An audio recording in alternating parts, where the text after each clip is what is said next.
As usual, thank you so very much for being with me.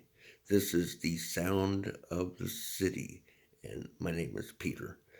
I'm coming to you from beautiful San Diego, California, America's finest city. And today I want to talk about something that may be difficult for a lot of people. At least it was difficult for me at one time, and that's trust.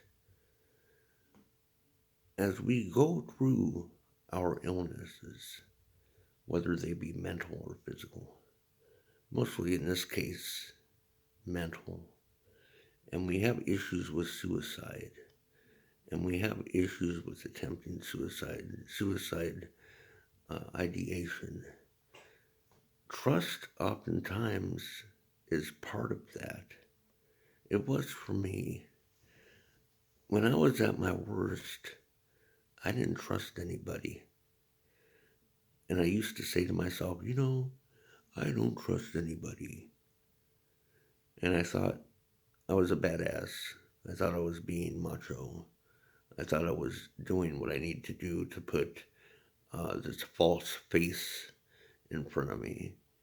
And I found out when I really needed help, I needed to place my trust in other people. And it worked out. It worked out beautifully. And it's not as easy as that. I'm not telling you the whole story. I'm just taking in consideration all of you as listeners, what you've been through. We've all been through different things. And at some time, a lot of us have struggled with other people. And as a result, we have trouble trusting others. That's the way it was for me, at least. Other people are present to help us. And it's not an event, it's going to be a process in how we become comfortable trusting others. I mean, just having a conversation about your situation with a practitioner, a psychiatrist, at first is going to be dreadful. But after a while, you get used to it and you find out that that person is there to help you and they care about you. I'm not saying that all practitioners are great. I've had my issue with a few of them, but by and large, the vast majority of them are there because they're good. And when I say good, I mean good. I'm going to spare you with the high vocabulary. Good is good. And you will know it when you see it. And those are the people you trust. Suicide is not a reporter with a political agenda. And I don't know if I'll get in trouble for this episode, but I want to bring to your attention some resources besides the hotline and besides 911. The hotline, of course, also known as the Lifeline, is 1 800 273 8255. If it's really bad, really, really bad, and you're on the cusp of committing suicide, call 911.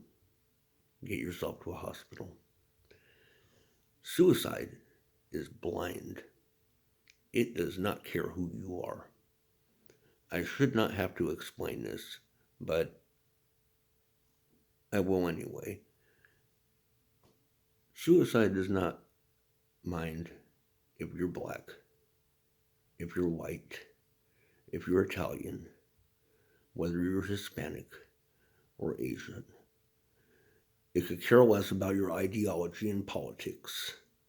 It could care less about what you do in the bedroom. Suicide is baffling and perplexing and could get to anybody. So I have these resources before me for you to consider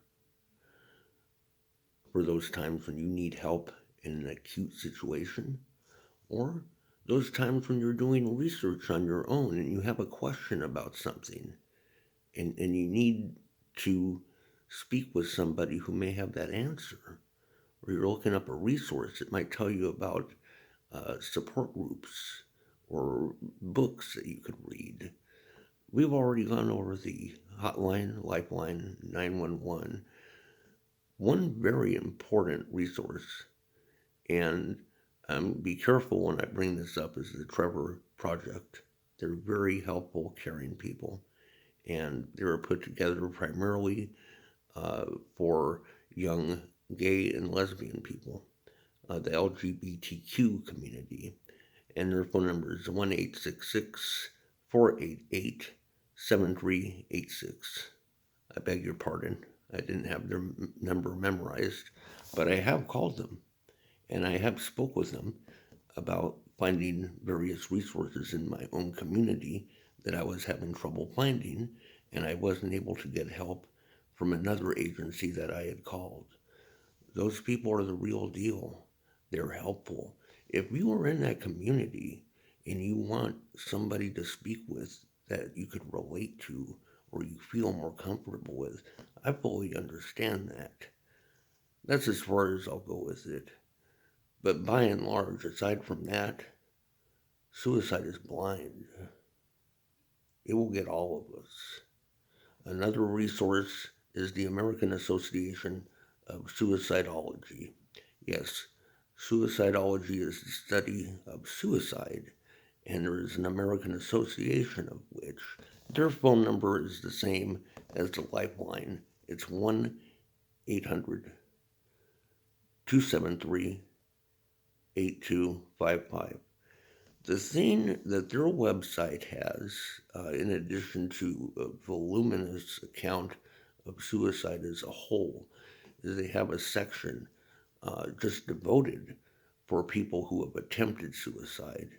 There are videos, there's stories, there's handbooks, there's even media accounts. Like, for example, the Today Show had a special on people who have attempted suicide and survived, and they have that news article clip on their webpage so you can view it. Very powerful. So that's a very good resource to use. The last resource I want to talk to you about may be uncomfortable. And the ones I've mentioned, there are plenty more. You go on the internet, you'll find at least 10 or 12 resources that are reputable.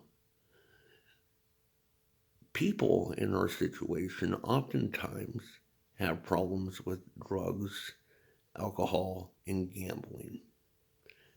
I'm not here to tell people to go to AA or Narcotics Anonymous or Gamblers Anonymous, but those people who are in that category, who suffer from substance abuse or gambling abuse, are at higher risk for suicidal ideation.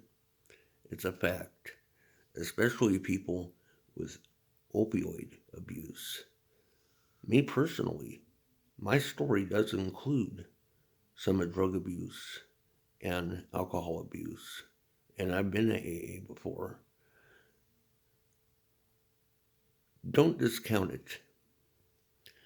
I'm not going to give you a phone number because most 12-step programs also have what's called the 12 traditions.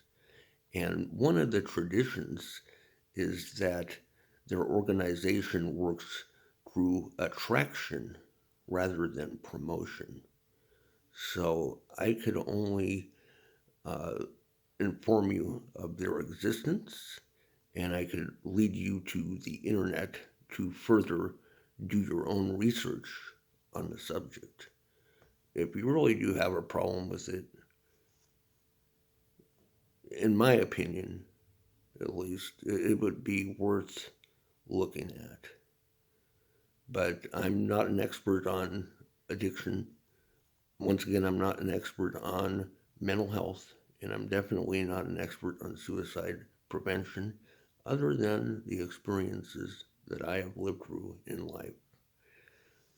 My experience somehow has allowed me to still be here. and I'm grateful for that. And I'm grateful for you tuning in. I wish I could have provided a better video for you. I just couldn't remember all the numbers and the names of the agencies and resources. So I'm not a broadcaster. I don't do this professionally, but I hope you got the message. And that's what I wanted to convey to you. So with that, I hope you have a great morning and be safe. Thank you so very much. Thank you.